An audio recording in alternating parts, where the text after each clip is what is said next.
Isabelle Maréchal. Un remède naturel contre les mauvaises nouvelles. Isabelle Maréchal. Vous savez que le projet de loi 3 qui vise à encadrer l'usage que font les syndicats des cotisations qui sont payées par les syndiqués, par leurs membres, ça ne fait pas l'unanimité dans le monde syndical. En fait, dans le monde syndical, tout le monde est contre ça pas mal, mais dans la société, il y a des syndiqués qui disent, finalement, je vais peut-être savoir, moi, on s'en souvient, Fred, il y avait des syndiqués qui nous disaient, je vais peut-être savoir comment sont utilisées mes cotisations. Il y en a d'autres qui disent, c'est normal d'avoir des cotisations parce qu'entre autres, dans le projet de loi 3, il y a ces fameuses cotisations facultatives. Puis l'idée, c'est d'empêcher des syndicats de faire autre chose que de la défense de droits des travailleurs. Fait que là, évidemment, ça va pas bien. On a vu Magali Picard, la présidente de la FTQ, ne pas vouloir serrer la main du ministre du Travail, Jean Boulet. Et elle y est allée, on a une clip d'ailleurs là-dessus, elle y est allée de commentaires pas très, un peu désobligeants, on va dire ça comme ça. Également, c'est qu'on a un ministre du Travail qui est dans la même chaise depuis 7 ans. Et il y a deux choses, Monsieur le Président. C'est soit qu'il est innocent ou il fait l'innocent. Parce que vous ne me ferez pas croire que le ministre, en 7 ans, n'a pas eu le temps de comprendre les structures syndicales. Aujourd'hui, la CAQ a essayé d'amener une motion pour dire la méchante présidente de la FTQ veut créer le chaos au Québec. Elle veut faire une grève sociale. Moi, je vais avoir une question pour Monsieur le ministre Boulet. De toute façon, habituellement, lorsque c'est le temps de question, il prend tout le temps qui est accordé. J'aimerais quand même qu'il réponde à ma question. Quelles devraient être les actions que les contre-pouvoirs devraient avoir encore le droit de prendre? On n'est pas entendu en commission parlementaire. Les premiers intéressés sont pas là. On n'a plus le droit d'utiliser les cotisations syndicales pour faire de l'action politique. Vous voulez nous museler. Vous voulez encore une fois prendre les travailleurs, les gens qui ont besoin le plus d'être accompagnés et défendus devant le 1% de riches et les gouvernements. Puis malheureusement, on n'a plus de moyens de faire ça. Elle est en forme, Magali. Hein? Elle était craquée. Absolument. C'est sûr que, ça se passe en même temps que le congrès de la FTQ, fait qu'elle veut certainement assurer son leadership. Et elle est craquée comme tous les gens qui nous écrivent. Là, c'est vrai? Qu'est-ce qu'ils disent? Ont des récriminations envers Mme Picard et les syndicats. Là. C'est vrai, genre? Vas-y donc, Fred. Est-ce que je dois encore te dire les mauvais mots qui me sont écrits, Isabelle? Là, F, les syndicats. Hein? Ah ouais? OK. Voilà. C'est irresponsable de promettre le chaos, inacceptable. Oui, c'est ça. C'est qu'il y a des mots qui sont... De la M. Voilà, de la M, de la marde. Ben oui. Ah, ça, marde, tu peux dire ça. Mais oui, il n'y a pas de problème. On va en discuter avec... Puis là, vous avez entendu dans son allocution, parce que là, elle aussi est capable de prendre le micro longtemps, elle rappelait quand même que c'est quoi? La question est intéressante. Puis je vais la poser à mon invité parce qu'elle dit, Magali Picard, OK, quels sont les dossiers sur lesquels on aurait le droit, mettons, d'intervenir comme syndicat? Et on a un ancien président de la FAE avec nous. Je vous rappelle que la FAE, c'est la Fédération autonome de l'enseignement. C'est justement la FAE qui va en cours contre la laïcité qui est revenue dans l'actualité cette semaine. On a son ancien président, Sylvain Mallette. Bonjour, Monsieur Mallette. Bonjour, Mme Maréchal. Fait que là, j'ai envie de vous lancer, Sylvain, sur la lancée aussi de Magali Picard, qui était pas sincèrement, elle n'a pas mâché ses mots. Elle a même traité, on l'a pas entendu là, mais elle a même traité Jean Boulet de slow learner.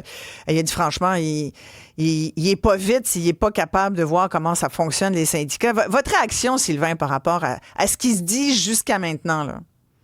Moi, je laisserai le soin à Mme Picard de justifier ses propos. Cependant, moi, quand je l'ai écouté, je me suis posé la question, est-ce que si ça avait été un homme, est-ce que la réaction du président de la commission aurait été la même? Parce que quand une femme, parce que dans le fond, elle parle avec beaucoup de détermination, elle utilise des mots durs.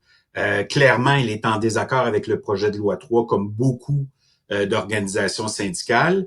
Puis je me suis sérieusement posé la question de savoir si j'avais été à sa place et que j'avais utilisé le même ton, les mêmes mots, est-ce que le président de la commission me l'aurait reproché? Parce que vous savez, les femmes, même encore aujourd'hui, quand une femme parle un peu fort, on va la traiter d'hystérique. Quand un gars parle un peu fort, on va dire il est convaincu de ses idées. Fait que je me suis posé la question. Mais au-delà de ça, au-delà de la forme, il y a le fond.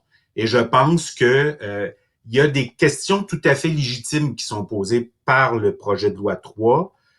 Cependant, le ministre, clairement, cherche à museler Fait que vous êtes complètement d'accord, vous aussi. Vous dites, Ce projet de loi, ça n'a pas de bon sens. Quand elle dit le chaos, je pense que c'est ça qui fait réagir beaucoup nos auditeurs aussi. Chaque fois là, qu'on a un débat syndicat-gouvernement, puis on en a beaucoup, hein, vous serez d'accord, ça, M. Mallette, au cours des dernières années, on en a beaucoup. On a eu des printemps chauds, on a eu des étés chauds, des automnes chauds. Là, c'est l'hiver qu'on nous dit ça va être chaud, puis ça va être le chaos. Puis le monde, ils n'ont pas envie de ça. On vient de vivre des grèves pénibles. La dernière, c'était la STM, puis on était juste plus capable. Fait que c'est sûr qu'il y a une espèce de petit grudge, vous me permettrez l'expression, envers des fois des syndicalistes qui n'ont pas l'air d'être conscients de ce que les gens vivent. C'est-à-dire que je pense que sur ce débat-là, il faut ramener le débat sur ce sur quoi le projet de loi s'appuie. Le projet de loi, il laisse croire que les organisations syndicales ne rendent pas de compte, que les organisations syndicales, notamment plus précisément les dirigeants et les dirigeantes, font un peu ce qu'ils veulent, comme ils veulent, en rendant pas de compte, ce qui est faux, notamment sur l'utilisation des cotisations syndicales, parce que on doit, comme organisation, présenter, faire approuver des prévisions budgétaires, puis on doit présenter, faire approuver des états financiers. Puis entre les deux, ça peut prendre différentes formes dans les organisations syndicales, mais il y a des comités de finances qui périodiquement observent comment les dépenses sont effectuées, est-ce que les mandats ont été respectés. Mais ça, je pense. Oui, mais c'est ça, vous dites qui a peut-être fait en sorte qu'on ait ce projet de loi 3 aujourd'hui en débat. Je pense que c'est un peu à cause de la FAE, j'allais vous le dire, Sylvain, vous êtes parti en 2022, mais là, le fait que la FAE soit allée en Cour suprême pour la clause dérogatoire, puis que ça a comme starté le gouvernement. Là. Ils l'ont comme pas pris. Là. C'est à cause de la FAE, on va se le dire, non? J'ai eu l'occasion de le dire ce matin. Moi, je pense que c'est au cœur. C'est parce que, vous savez, réformer pour réformer, quand on veut réformer, c'est parce qu'on veut corriger, améliorer, réparer quelque chose. Si le ministre, son objectif, c'est de se venger de la FAE, puis en passant, il peut pas simplement viser la FAE, il faut qu'il vise toutes les organisations syndicales, ça va lui péter, excusez l'expression, mais ça va lui repéter d'en face. Puis je vais vous donner un exemple très précis. À l'époque où les députés qui forment actuellement le gouvernement formaient l'opposition officielle, vous savez, la FAE, on s'est jamais, à l'époque où je la présidais, on s'est jamais empêché de rencontrer tous les députés. Ouais. Parce que moi, j'ai toujours dit, il y a des membres qui votent pour tous les partis politiques, puis quand un membre paye sa cotisation syndicale, il paye pas une cotisation à un parti, il paye une cotisation à une organisation syndicale. Donc, je rencontrais tous les députés d'opposition, notamment ceux qui, à l'époque, étaient de l'opposition officielle. Puis, ils nous félicitaient pour les campagnes publicitaires qu'on menait parce que c'était des campagnes publicitaires qui dénonçaient les choix budgétaires. La CAQ à l'époque, ça allait dans le sens de vos revendications, ça faisait bien leur affaire. Mais sur la question, parce que vous dites ça va leur péter en pleine face, c'est ça que vous venez de dire? Oui, parce que même les conseillers en les conseillers, l'Ordre des conseillers en ressources humaines est venu dire, écoutez, la mécanique à laquelle vous pensez pour la perception de la cotisation facultative, ça fonctionnera pas, ça sera pas efficace, ça va être infernal à gérer. Et donc, puis je veux juste préciser, parce que vous savez, les organisations syndicales sont à l'image des membres qui décident de militer. Ouais. Donc, il y a toujours un débat entre ceux qui veulent qu'on ne se préoccupe que des relations de travail, puis les autres militants aussi, donc travailleurs qui disent non, je veux que mon organisation syndicale élargisse son action. Donc, mais ça, il nous reste 30 secondes. Sylvain Mallette, quand vous dites ça va leur péter en pleine face, est-ce que ce qui va nous péter en pleine face à nous, citoyens contribuables, c'est une grève sociale, comme les syndicats le laissent sous-entendre?